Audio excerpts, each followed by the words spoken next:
Welcome to question hour. పడితే పడు, లేచేది మాత్రం గట్టిగా లేవాలి. తెలంగాణ ముఖ్యమంత్రి రేవంత్ రెడ్డి రాజకీయ ప్రయాణం ఈ మాటకు ఉదాహరణగా కనిపిస్తుంది. నాయకత్వం అనేది ఎప్పుడూ గెలవటంలో కాదు, పడిపోయిన తర్వాత మళ్లీ నిలబడటంలో ఉందని రేవంత్ రెడ్డి ప్రయాణాన్ని చూస్తే అర్థమవుతుంది. ప్రజలు ప్రసంగాలను ఎక్కువ కాలం గుర్తుంచుకోరు, ఫలితాలు మాత్రం ఎప్పటికీ గుర్తుండిపోతాయి. చరిత్రలో నిలిచిపోయేది కూడా అవే. ఉమ్మడి మహబూబ్ నగర్ జిల్లా కొండారెడ్డిపల్లి గ్రామంలో 1969 నవంబర్ 8న రేవంత్ రెడ్డి జన్మించారు. చిన్ననాటి నుంచే చురుకుదనం, సామాజిక స్పృహ, నాయకత్వ లక్షణాలను అలవర్చుకున్నారు. విద్యార్థి ఉద్యమాల్లో చురుగ్గా పాల్గొనేవారు. 2006లో జెడ్పీటీసీ సభ్యుడిగా ప్రజాప్రతినిధి జీవితాన్ని ప్రారంభించారు. ఆ తర్వాత ఎమ్మెల్సీగా, కొడంగల్ నుంచి 2 సార్లు ఎమ్మెల్యేగా, 2019లో మల్కాజ్గిరి లోక్సభ సభ్యుడిగా, 2021లో టీపీసీసీ అధ్యక్షుడిగా, ఆ తర్వాత 2023లో తెలంగాణ 2వ ముఖ్యమంత్రిగా రేవంత్ బాధ్యతలు చేపట్టారు.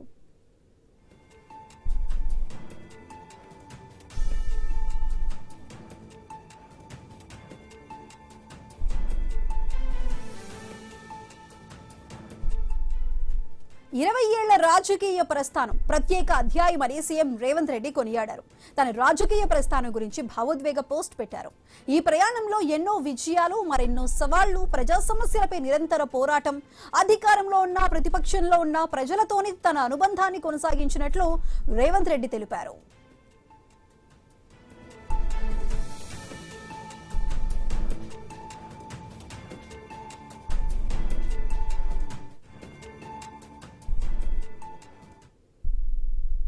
అప్పుడు ఇప్పుడు ఎప్పుడు రేవంత్ రెడ్డి ప్రస్థానం చర్చనీయాంశంగానే ఉంటుంది.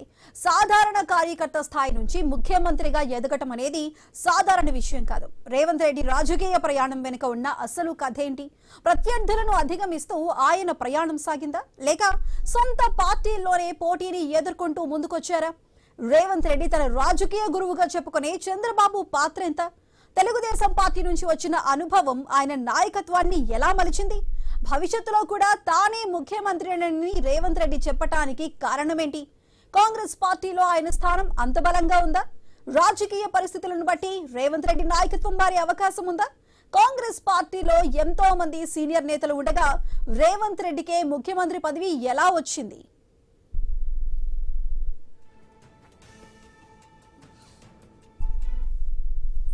రేవంత్ రెడ్డి 20 ఏళ్ల రాజకీయ ప్రస్థానానికి సంబంధించి మరింత విశ్లేషణని మా కొలీగ్ శివాని కంటిన్యూ చేస్తారు. Shivani, over to you.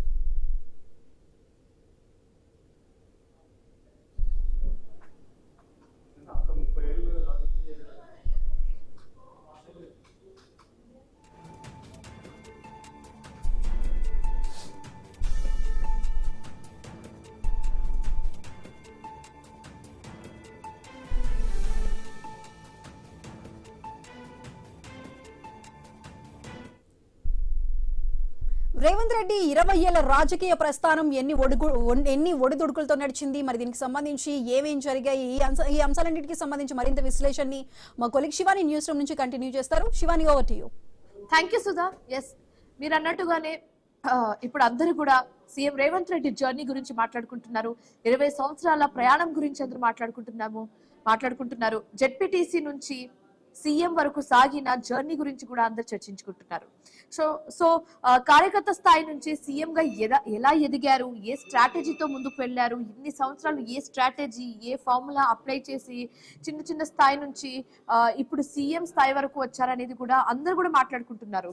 So మనం చూసుంటాం, చాలా సందర్భాల్లో సీఎం రేవంత్ రెడ్డి ఒకే మాట పదే రిపీట్ చేస్తూనే ఉంటారు. అదేంటంటే అందరినీ తొక్కుకుంటూ, అందరినీ దాటుకుంటూ, ప్రతి ఒక్క మెట్టు ఎక్కుకుంటూ నేను ఈ స్థాయికి వచ్చానన్నట్టుగా సీఎం రేవంత్ రెడ్డి కూడా ప్రతిసారి ప్రస్తావించడం జరుగుతూనే ఉంటుంది. సో దీని వెనకాల అసలు ఎవరిని తొక్కుకుంటూ పైకొచ్చారు, ఎలా పైకొచ్చారు, ఏ స్ట్రాటజీ ఫార్ములా అప్లై చేసి పైకొచ్చారు అనేది కూడా అందరూ మాట్లాడుకుంటున్నారు. సో ఏంటి ఆయన జర్నీ, ఎప్పుడు మొదలైంది, ఇప్పుడు ఎలా సాగుతుంది, నిజంగానే నెక్స్ట్ వచ్చే 10-15 years వరకు సీఎం రేవంత్ రెడ్డి ఇలానే ముందుకు వెళ్తారా అన్న క్వశ్చన్ కూడా రేజ్ అవుతుంది. సో ఆయన జర్నీ గురించి అయితే మనం అందరం చూసుంటాం, విని ఉంటాం. ఉంటాం. బట్ నెక్స్ట్ ఏంటి, వాట్ నెక్స్ట్ నిజంగానే సీఎం రేవంత్ రెడ్డి అన్నట్టుగానే నెక్స్ట్ 10 to 15 years నేను అధికారంలోనే ఉంటాను, నేను సీఎం గానే ఉంటానని చెప్తూ ఉంటారు. కాబట్టి అది నిజంగానే సాధ్యం అవుతుందా అన్న కోణంలో కూడా అందరూ ఆలోచిస్తున్నారు. సో రైట్, మనమైతే ఇప్పుడు సీఎం రేవంత్ రెడ్డి జర్నీ గురించి మాట్లాడుకుంటున్నాం, 20 years కి సంబంధించి జర్నీ గురించి మాట్లాడుకుంటున్నాం. దీనికి సంబంధించి మాట్లాడడానికి మనతో పాటు జాయిన్ అయ్యారు డాక్టర్ సమత గారు, బీజేపీ లీడర్. ఆవిడతో కూడా మాట్లాడే ప్రయత్నం అయితే చేద్దాం. సో నమస్తే అండి. మనం చూస్తున్నాం ఇప్పుడు అందరూ కూడా మాట్లాడుకుంటున్నారంటే ఏ అంశం గురించి మాట్లాడుకుంటున్నారని అడిగితే మాత్రం ఇప్పుడు అందరూ కూడా 20 years CM Revanth Reddy journey గురించి మాట్లాడుకుంటున్నారు. సో దీన్ని ఎలా చూడొచ్చు అంటారు? ఒక ఒక లీడర్ గా మీకు కూడా చాలా థాట్స్ ఉంటాయి, చాలా స్ట్రాటజీస్ ఉంటాయి, చాలా ఫార్ములాస్ ఉంటాయి. ఎలా ముందుకెళ్ళాలి, ఎలా ఈ ప్రాబ్లమ్స్ ఎదుర్కోవాలి, ఎలా ప్రజల్లోకి వెళ్ళాలన్న థాట్ తో మీరు కూడా ఉంటారు. సో ఎలా చూడొచ్చు అంటారు? ముందుగా ఐ న్యూస్ ప్రేక్షకులకు, మీడియా సభ్యులకు అందరికి కూడా నమస్కారం. ఈ 20 ఏళ్ళ రేవంత్ రెడ్డి గారి ప్రస్థానము గొప్పదే అండి. జెడ్పీటీసీ నుంచి ముఖ్యమంత్రిగా వెళ్ళడం అనేది మంచి పరిణామమే. ఆయన ప్రతి మనిషికి ఒక కోరిక ఉండాలి, ఆకాంక్ష ఉండాలి. ఆ ఆకాంక్షకి సరిపడట్టు, ఆశయాలకు సరిపడట్టు పని చేయాలి, నెరవేర్చుకోవాలి. అంతే కానీ ఇటువంటి కార్యక్రమాలలో ఒకసారి మనము పునరాలోచించుకోవాల్సిన అవసరం కూడా ఉంది. అంటే ఈ 20 సంవత్సరాల్లో ఆయన ప్రస్థానంలో ఈ రోజు రాత్రి ఆయన పడుకునే ముందు ఆయన నిద్రపోయే తెలంగాణ ప్రజలకు ఏ ఆశయంతో ఆయన అధికారంలోకి వస్తే ఏ ప్రామిస్ నెరవేర్స్తాననుకొని ముందుకొచ్చాడో అటువంటి ప్రామిసులు నెరవేర్చాడా, ప్రజల కోసం ఎంత పని చేశాడు, 20 ఏళ్ళ ఆయన ప్రస్థానంలో పేదలకు సాయం చేశాడు, మన తెలంగాణ ప్రజలను ఎంతమందికి సాయం చేశాడు ఆయన, అలాగే ఎంతమందిని బాధ పెట్టాడు, తెలుసు ఎన్నో రకాలుగా ఇబ్బంది పెట్టుంటాడు, బాధ పెట్టుంటాడు మన ప్రజలను. ఇటువంటి సమయంలో ఆయన్ని పునరాలోచించుకోవాల్సిన అవసరం కూడా ఉంది. ఇకపై రేపటి నుంచి ఆయన 21 సంవత్సరం నుంచి తెలంగాణ ప్రజలకు ఏం చేస్తాడు, ఏం చేయాలనుకొని వచ్చాడు. సో ఇంతటి ప్రస్థానంలో ఆయన్ని కేవలము ఒక ఈవెంట్ చేయడము కాకుండా ఈ ప్రస్థానంలో ఆయన ఏం చేద్దాం అనుకున్నాడు అనేది కూడా ఆలోచించాల్సిన అవసరం ఉన్నది. అధికారమే పరమోసాపాన కాదండి, పదవే తుదిమెట్టు కాదు. ప్రజల సేవల్నే ప్రియారిటీగా చూసుకొని ఇక ముందైనా ప్రజల కోసం సేవ చేయాలి, ప్రజల కోసం బ్రతకాలని కోరుకుంటున్నాను. సో ఈ ప్రభుత్వమే ఇప్పుడు ఈవెంట్స్ పొద్దంతా ఈవెంట్స్ చేసుకున్నా కూడా ఈ ప్రభుత్వంలో ఒక ఈవెంట్స్ ప్రభుత్వం అన్నట్టు. ఎందుకంటే ఒక 1 కోటి మహిళలకు కోటీశ్వరులు చేస్తానని ఒక ఈవెంట్ ఇస్తాడు, రైతులకు రైతు బంధు చేస్తానని ఒక ఈవెంట్ చేస్తాడు, మెస్సీ వచ్చిండు ఫుట్బాల్ ఆడతానని ఒక ఈవెంట్ చేస్తాడు. అంటే ఈవెంట్స్ ప్రభుత్వం అయినా ఈ ప్రభుత్వమే, కాంగ్రెస్ ప్రభుత్వం అనేది ఒక ఈవెంట్స్ ప్రభుత్వము, కూల్చివేతల ప్రభుత్వము, తెలంగాణ ప్రజలను కన్నీటి చూసే ప్రభుత్వం లాగా నిలిచిపోయింది. ఇట్టి పరిణామాలన్నీ కూడా మారాలని ఈ 21st సంవత్సరం 21 సంవత్సరం నుంచి అయినా ప్రజల కోసం ఆలోచించి ప్రజల కోసం బతకాలని కోరుకుంటున్నాం. అంతేకాకుండా రేవంత్ అన్నా అని అంటారు, రేవంత్ రెడ్డి అన్నారు, తప్పకుండా అన్నా అని పిలుస్తామన్నా మిమ్మల్ని. సో ఎప్పుడైతే ప్రతి మహిళకు 2,500 రూపాయలు ఇచ్చినప్పుడు, వాళ్ళ అకౌంట్ లో 2,500 రూపీస్ పడ్డప్పుడు, స్కూటీ ఇస్తానని వాగ్దానం చేశారు, స్కూటీ ఇచ్చినప్పుడు. సో అంటే బేసికలీ హామీలను నెరవేర్చినప్పుడు అలా అంటామని మీరు అంటున్నారు. 100% ప్రతి మహిళకు సేఫ్టీ అండ్ సెక్యూరిటీ, చిన్న పిల్లల నుంచి పెద్ద 60 ఏళ్ల ముసలి వారి వరకు వాళ్ళకి ఒక సేఫ్టీ లేదు, సెక్యూరిటీ లేదు. అటువంటి మహిళలందరికీ కూడా తెలంగాణ ఒక సేఫ్ ప్రదేశంగా ఉండాలని చేయగలిగినప్పుడు నిన్న రేవంత్ అన్నాని తప్పకుండా పిలుస్తాం. సో ఆకాంక్ష ఇకపై అయినా కూడా ప్రజల కోసం బతకాలని కోరుకుంటున్నాను. తెలంగాణలో కాంగ్రెస్ కి మొట్టమొదటి సీఎం గా, అలాగే తెలంగాణలో కాంగ్రెస్ ని 50 ఏళ్ల వరకు బొందబెట్టేటువంటి గొప్ప సీఎం గా, ఆఖరి సీఎం గా నువ్వే నిలుస్తామని కూడా ఈ సమక్షంగా ఆ ఖ్యాతి ఎందుకు ఆయనకి ఇస్తున్నారు మీరు? సో అది ఆయన చేసే పనులు బట్టే ఉంటుందండి. ఆయన ఇచ్చిన హామీలు ఏ ఒక్కటి నెరవేర్చలేదు, ప్రజల కోసం ఏమీ ఆలోచించారు. స్కూటీలు ఇస్తానన్నాడు, లూటీలే చేస్తున్నాడు. హైడ్రా అన్నాడు, కూల్చడము, కన్నీళ్లు పెట్టడమే తప్ప ప్రజా శ్రేయస్సు కోసం ఎప్పుడైతే ఏ నాయకుడు పనిచేస్తాడో ఆ నాయకుడు చరిత్రలో నిలిచిపోతాడండి. చరిత్రహీనమైన పనులన్నీ చేసినప్పుడు చరిత్ర అటు ఆయనతో పాటు ఆయన పార్టీని కూడా బొందబెట్టే అద్భుతమైన సీఎం, మొదటి సీఎం అండ్ కాంగ్రెస్ కి చివరి సీఎం గా కూడా నిలిచిపోతాడని ఈ సమక్షంగా తెలియజేస్తున్నాను. ఓకే. సో సమత గారు, ఇప్పుడు చాలా సందర్భాల్లో సీఎం రేవంత్ రెడ్డి ఒక మాట చెప్తుంటారు పదే పదే. ఒక్కొక్క మెట్టు ఎక్కుంటూ ఇక్కడి వరకు వచ్చాను, అందరిని తొక్కుకుంటూ ఇక్కడికి వచ్చానని క్లియర్ గా చెప్తూ ఉంటారు. ఇప్పుడు అందరిని అంటే ఎవరిని ఉద్దేశించి ఆయన ఈ వ్యాఖ్యలు చేయడం జరిగింది? అంటే ప్రత్యర్థులని తొక్కి ఇంతవరకు వచ్చారా, లేకపోతే సొంత పార్టీ నేతల్ని కూడా తొక్కి పైకి వచ్చారా అనేది కూడా కొందరు ఆ కోణంలో కూడా ఆలోచిస్తున్నారు. ఎందుకంటే ఎంత పెద్ద పెద్ద కార్యకర్తలు, ఎంత పెద్ద పెద్ద లీడర్స్ కాంగ్రెస్ లో ఉన్నప్పటికీ కూడా ఈయననే ప్రెసిడెంట్ గా చేయడము, తర్వాత ముందు ఈయన స్ట్రాటజీ ఫాలో అవ్వడం అనేది, అంటే అక్కడ ఢిల్లీ నుంచి కూడా ఈయనకే ప్రత్యేకించి ఒక ఇంపార్టెన్స్ ఇవ్వడం కూడా మనం చూసాము గతంలో. సో ఈయనకే ఆ పొజిషన్ ఇవ్వడం వెనకాల మెయిన్ రీజన్స్ ఏమై ఉండొచ్చు అంటారు? తొక్కుంటూ పైకి వచ్చారంటే ఎలా చూడొచ్చు అంటారు దీన్ని? తొక్కుకుంటూ పైకొచ్చాననేది, దేవుని తొక్కుంటూ పైకొచ్చాననేది ఆయనే చెప్పాలి. యాక్చువల్ గా ఆయన స్టార్టింగ్ ఒక పార్టీలో స్టార్ట్ చేశాడు. జెడ్పీటీసీగా ఉన్నప్పుడు మా బీజేపీ సపోర్ట్ తీసుకొని మరి జెడ్పీటీసీ అయ్యాడు. ఆయన రాజకీయ ప్రస్థానం అక్కడ నుంచి మొదలైంది. అక్కడ నుంచి ఎమ్మెల్యేగా, ఎంపీగా different position, step by step different parties లో ఆయనకు ఒక పార్టీ అనేది, ఒక ఐడియాలజీ అనేది ఆయనకి ఏముందనేది ఆయనకే తెలియాలి. ఓకే, సో డిఫరెంట్ పార్టీ అవకాశం ఎక్కడ దొరికితే అక్కడ డిఫరెంట్ పార్టీస్ ని, డిఫరెంట్ మనుషుల్ని ఉపయోగించుకుంటూ పైకి వెళ్ళిపోయాడని ఆయన ఉద్దేశం అనుకుంటాను ఈ మాటల్లో. సో ఏమైనా ఇకపై అయినా 20 సంవత్సరాల మీ ప్రస్థానంలో గడిచింది. ఇకపై అయినా 21st ఇయర్ నుంచి అయినా కేవలం ప్రజల కోసం, ఇంకా లూటీలు, ఓటు కేసులో దొరికాడు, లూటీలు చేశాడు, కబ్జాలు చేశాడు, హైడ్రాని బాధ పెట్టాడు, మూసి అని అందరినీ తరలించాడు. ఇవన్నీ ఒక పక్కన పెట్టుకొని మీరు ఇచ్చిన హామీలేంటి?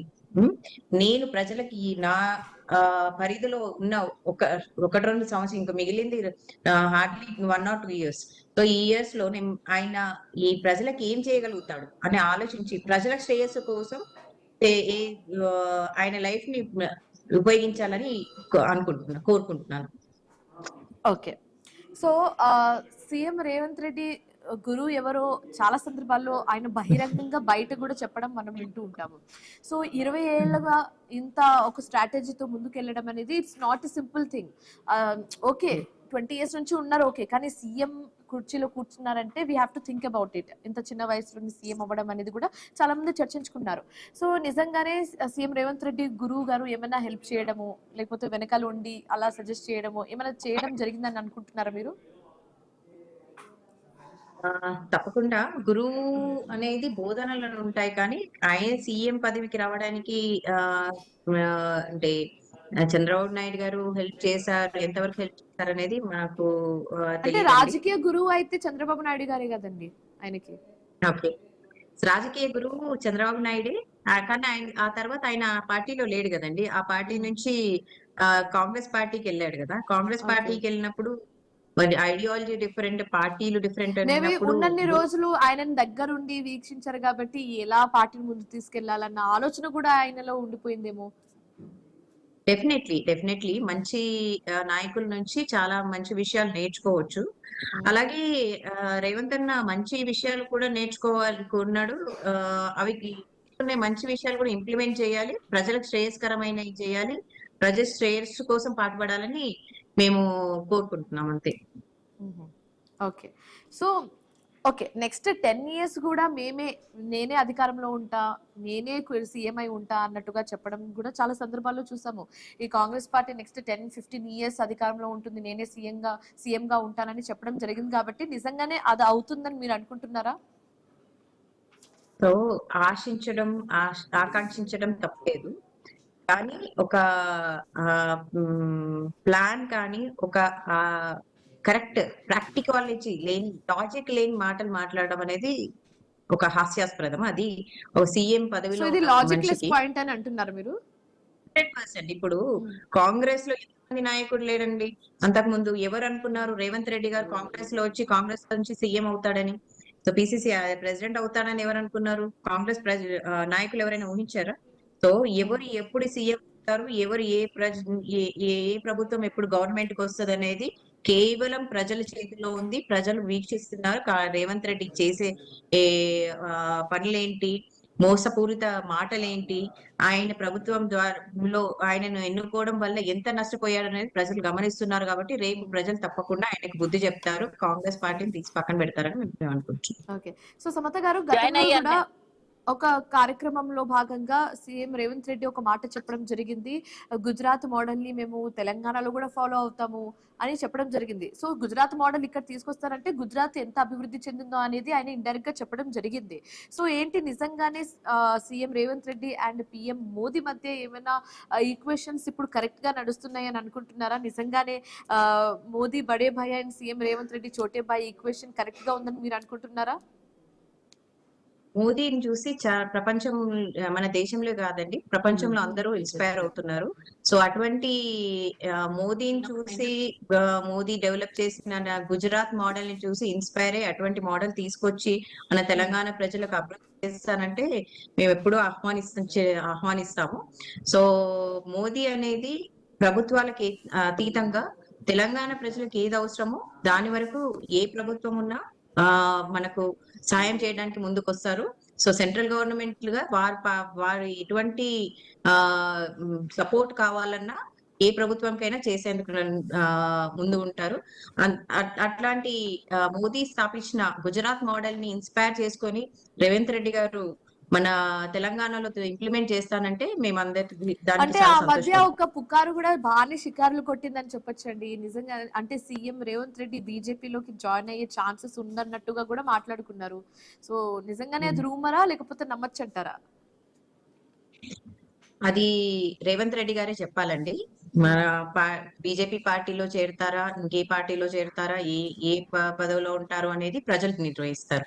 సో ముందు ముందు వచ్చే ఎలక్షన్స్ లో ఎవరు ఏ ప్రభుత్వం వస్తుంది, ఎవరు సీఎం అవుతారు అనేది నిర్ణయించేది ప్రజల్ని. సో ఓవరాల్ గా అయితే మీరు ఈ 20 years జర్నీ గురించి ఏం చెప్పాలనుకుంటున్నారు?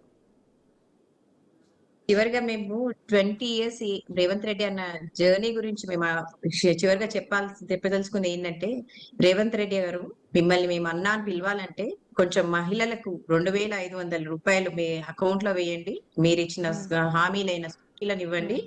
అలాగే సేఫ్టీ, సెక్యూర్ గా ప్రతి చిన్న పిల్లల నుంచి 60 ఏళ్ల ముసలిదాని వరకు ఎటువంటి సెక్యూరిటీ లేదండి. సో అటువంటి భరోసా కల్పించండి మాకు. అంతేకాకుండా ఒక కాంగ్రెస్ ప్రభుత్వంని బొందబెట్టే విధంగా మీరు అద్భుతంగా పరిపాలించినందుకు తెలంగాణ వచ్చాక కాంగ్రెస్ మొదటి ముఖ్యమంత్రిగా మరియు చివరి ముఖ్యమంత్రిగానే మీరు అవుతారేమో, మరి అది చూసుకొని ఇకపై అయినా ప్రజల సేవ 20 ఏళ్ళు మీరు ప్రస్థానం గొప్పదే, కానీ 21 రోజు ఈవెంట్స్ చేసుకొని సంబరాలు చేసుకొని ఎండ్ చేయడం కాదు.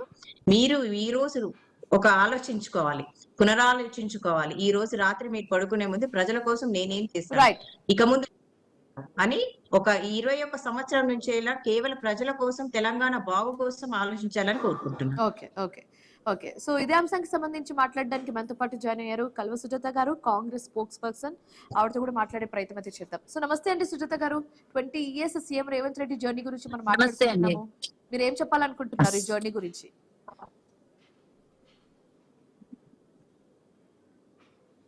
అలాగే నా తోటి బీజేపీ సోదరి అలాగే ప్రేక్షకులకు కూడా ఫస్ట్ రాజకీయ జీవిత ప్రస్థానం గురించే మనం డిస్కషన్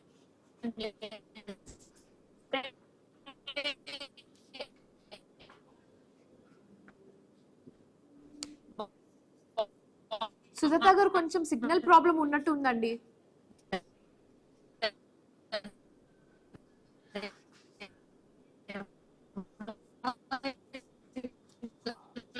ఓకే రైట్, కొంచెం టెక్నికల్ ప్రాబ్లం ఉన్నట్టుంది.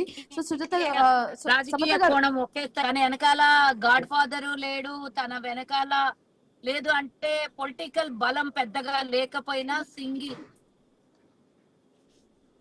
ఇప్పుడు వినబడట్లేదా? వినిపిస్తుందండి, చెప్పండి సుజాత గారు. ముందు రావట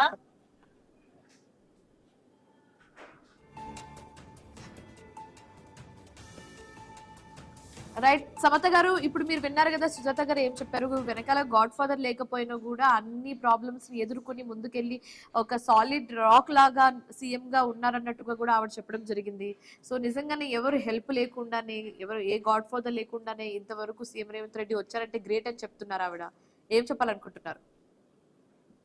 సో సీఎం రేవంత్ రెడ్డి గారే ఆయన రాజకీయ గురువు అని ఒకళ్ళు చూపించారు. నేను రాజకీయ అని ఒకళ్ళు చూపించారు. సో నేను రాజకీయ అంటే సీఎం గా ఎదిగినప్పుడు ఒక పార్టీలో ఉంచి సీఎం అయ్యానని ఆయనే చెప్పారు. సో ఈ విషయంలో ఆయనకి ఎవరు లేరు, ఆయన ఒంటరిగా వచ్చాడంటే మరి మరి ఇది ఒకటి ఆలోచించాల్సిన విషయమే. మరి ఆయన అలా ఎందుకు చెప్పారనేది ఒకటి. సెకండ్ థింగ్, ఎవరు గురువు ఉన్నాడా లేడా, ఎలా వచ్చాడనేది కాదండి, వచ్చి ఏం చేశాడనేదే ముఖ్యం. ఇప్పుడు సీఎం అవ్వడం ముఖ్యం కాదు, సీఎం అవ్వడం గొప్పతనమే. ఒక జెడ్పీటీసీ నుంచి సీఎం గా ఎదగడం అనేది సామాన్య విషయం కాదు, గొప్పతనమే. అది మేము కూడా అభినందిస్తున్నాం ఆయనని. కానీ ఈ 20 సంవత్సరంలో ఆయన చేసిన ప్రస్థానంలో ప్రజలకు ఎంత మేలు జరిగింది, తెలంగాణ ప్రజలకు ఎంత మేలు, ఆయనకు కాదు, ఆయన పార్టీలకు కాదు, ప్రజాక్షేత్రంలో ఉన్నప్పుడు ప్రజల గురించి ఆలోచించాలి. ప్రజలకు ఎంత మేలు జరిగింది, తెలంగాణకి ఎంత లాభం జరిగింది. ఇంత ప్రస్థానంలో ఒక జెడ్పీటీసీ నుంచి సీఎం వరకు వెళ్లే కెపాసిటీ ఉన్న మనిషి ఎన్ని పనులు చేయాలండి, ఎన్ని పనులు. అండ్ అదే విధంగా భవిష్యత్తులో కూడా నేనే సీఎం ఉంటాను అని ఆయన పదే పదే చెప్తున్నప్పుడు కూడా, అంటే ఆయన ప్లేస్ కాంగ్రెస్ పార్టీలో అంత స్ట్రాంగ్ గా ఉంది కాబట్టి ఆయన ఈ స్టేట్మెంట్ పాస్ చేయగలుగుతున్నారని చూడొచ్చా? అది ఆ స్టేట్మెంట్ పదే పదే చెప్పడం వల్ల ఆయనకి ఏమైనా లాభం కలుగుతుందని ఆయన ఆలోచిస్తుండొచ్చు. అది ఆయన అనాలోచన అయి ఉండొచ్చు, మరి ఇంకేమన్నా దాని వెనకాల గూఢాచార్యం ఇంకేమైనా ఉండొచ్చు. కానీ ప్రస్తుతం ఉన్న పరిస్థితుల్లో మాకైతే అలా అనిపించట్లేదండి. సో ప్రజాక్షేత్రంలో కూడా మేము తిరుగుతున్నాము. అట్లాగే కాంగ్రెస్ పార్టీలో వారి ముఖ్యమంత్రులు, వారి నాయకులు ఆయనకు కోఆపరేట్ చేయట్లేదు, నాకు పైనుంచి సపోర్ట్ లేదు అనే సైమల్టేనియస్ గా ఆయనే చెప్తారు. సో అటువంటి పరిస్థితుల్లో ఆయన ఎందుకంత స్ట్రాంగ్ గా చెప్పగలుగుతున్నాడు అనేది ఒక ఆలోచించాల్సిన విషయము. మేబీ తర్వాత ముందు ముందు తెలుస్తుందేమో. 100% మాటలతో జయించలేం కదండి. మాటలు ఇన్ని రోజులు ప్రజలకు మాటలు చెప్పి మోసం చేస్తాడు. ఇప్పుడు ఎవరు మోసగారు, ఎవరు పని చేస్తారు, ప్రజల కోసం ఎవరు నిలబడతారు అనేది ప్రజలకు క్లియర్ గా అర్థమైపోయింది. ఎందుకంటే ఇప్పుడు ఈయన పరిపాలన ప్రజలందరూ చూస్తున్నారు కాబట్టి ముందు తెలుస్తుందని అంటున్నారు మీరు. Okay, thank you so much Samatha గారు, thank you so much Sujatha గారు జాయిన్ అయినందుకు అండ్ మీ ఒపీనియన్స్ అన్నిటిని కూడా మాతో షేర్ చేసుకున్నందుకు. Thanks for joining with us. So ఇది వాళ్ళ క్వశ్చన్ అవర్. మరొక క్వశ్చన్ అవర్ తో మళ్ళీ కలుద్దాం. Till then keep watching iNews, మీతోనే మీ వెంటే.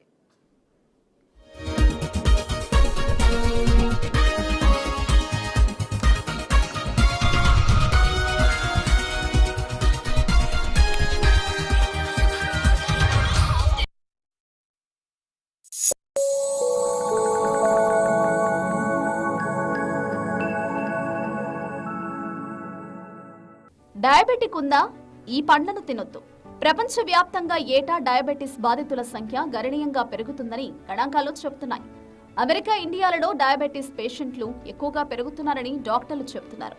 ప్రతి ఒక్కరూ తమ జీవనశైలి పట్ల శ్రద్ధ వహించాలి.